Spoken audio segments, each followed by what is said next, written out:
Hello guys, welcome back to our channel. நான் தான் உங்கள் பிரு. நாம இன்னைக்கு உள்ள பார்க்க போகிறது 2014 ஹாலிவுட்டில் எடுக்கப்பட்ட ஒரு ஃபேண்டசி ஆக்ஷன் ட்ராமா தான் டிராகுலா அன்டோல்ட். இந்த படத்தை இப்போ தமிழ் டப்பிங் பண்ணி நெட்ஃப்ளிக்ஸில் ஸ்ட்ரீம் பண்ணியிருக்காங்க.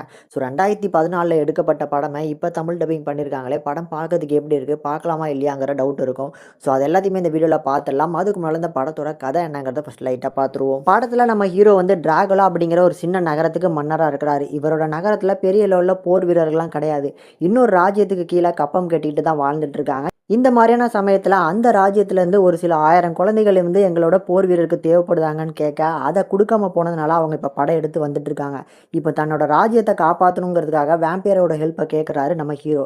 ஸோ அந்த வேம்பியரும் தன்னோட பவர்ஸை 3 நாள் உனக்கு கொடுக்குறேன், இந்த 3 நாளும் என்னோட முழு பவர்ஸும் உங்ககிட்ட இருக்கும், ஆனால் இந்த 3 நாளுமே இந்த ரத்த தாகம் அப்படிங்கிறது உனக்கு அதிகமாக இருக்கும். அந்த ரத்த தாகத்துக்கு எடுத்து நீ ரத்தத்தை குடிச்சிட்ட அப்படின்னா முழு வேம்பியர் ஆயிடுவேன்.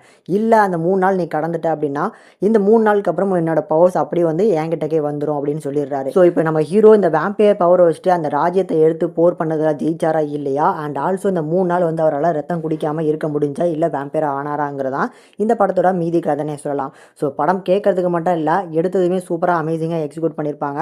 எந்த இடத்துலையுமே பெரிய லெவலில் போரிங் இல்லாமல் படத்தோட தமிழ் டப்பிங்குமே சூப்பராக இருந்துச்சு. அண்ட் இந்த படத்தோட இப்போ பாசிட்டிவ்னு பார்க்கும்போது கண்டிப்பாக இந்த ப்ரொடக்ஷன் வேல்யூ தான். 2014 இப்படிப்பட்ட ஒரு பிரம்மாண்டமான ஒரு படத்தை எடுத்திருக்காங்க, அதுக்கு கண்டிப்பாக பாராட்டி ஆகணும். அதுலேயுமே பர்டிகுலராக நம்ம ஹீரோக்கு அந்த வேம்பையர் பவர் கிடச்சக்கப்புறம் அந்த 1000 பேருக்கு மேலே வந்து நின்றுட்டு இருப்பாங்கன்னு நினைக்கிறேன். ஸோ ஹீரோ சிங்கிள் ஹேண்டடாக உள்ளுக்குள்ள போய் அந்த போர் பண்ணுற போர்ஷன்ஸ் எல்லாம் எப்படி கேப்சர் பண்ணாங்கன்னே தெரில. அந்த அளவுக்கு பிரம்மாண்டமான ஒரு வார் போர்ஷன்ஸாக இருக்கும். அண்ட் ஆல்சோ அதுக்கு ஏற்ற மாதிரி படத்தோட கிளைமேக்ஸில் வர அந்த வார் போர்ஷன் அண்ட் ஹீரோக்கும் அந்த வில்லனுக்கும் நடக்கிற அந்த ஆக்ஷன் போர்ஷன்ஸ் இது எல்லாமே டீசெண்டாக கொரியோகிராஃப் பண்ணி கொடுத்துருக்காங்க.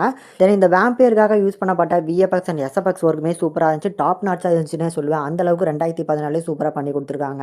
ஸோ இந்த படத்தை ஃபேமிலியோட பார்க்கலாமான்னு கேட்டிங்கன்னா கண்டிப்பாக ஃபேமிலியோட பார்க்க முடியாது. இந்த படத்தில் சின்ன சின்ன அடல்ட் கண்டென்ட் இருக்குது. இதை தாண்டி படத்துக்கு ரேட்டிங்னு பார்க்கும்போது 5க்கு 3 வரைக்கும் ரேஷியோ கொடுத்துருக்கோம். ஒரு மஸ்ட் வாட்சபிளாக சஜஸ்ட் பண்ணுறேன். படத்தோட தமிழ் டப்பிங்குமே சூப்பராக பண்ணி கொடுத்துருக்காங்க.